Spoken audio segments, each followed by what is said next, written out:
And I think that kind of tells us why Red Bull have selected him over Yuki, because although that raw data of qualifying and race results in terms of head-to-heads may look like Yuki's the clear choice, when you factor in and look at the actual race pace and their average race pace, they were very evenly matched. And I think that's what's gone against Yuki, as Yuki's been in that team for 4 years now.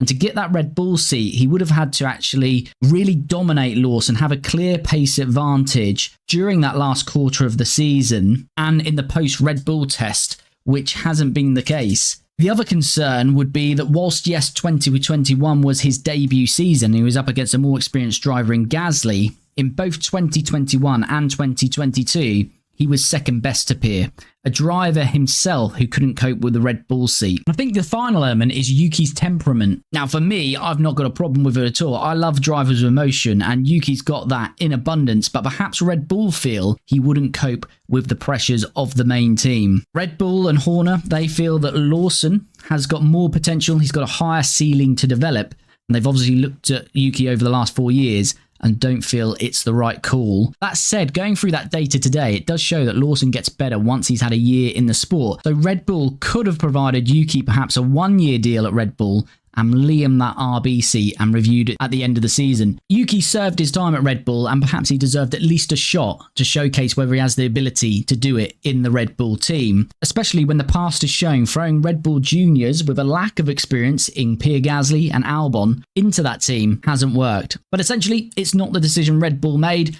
and it will be Liam Lawson who takes that seat in 2025. Let me know in the comments who you think deserved that seat. Should Yuki be in it, or are you happy with Liam Lawson? And let me know why.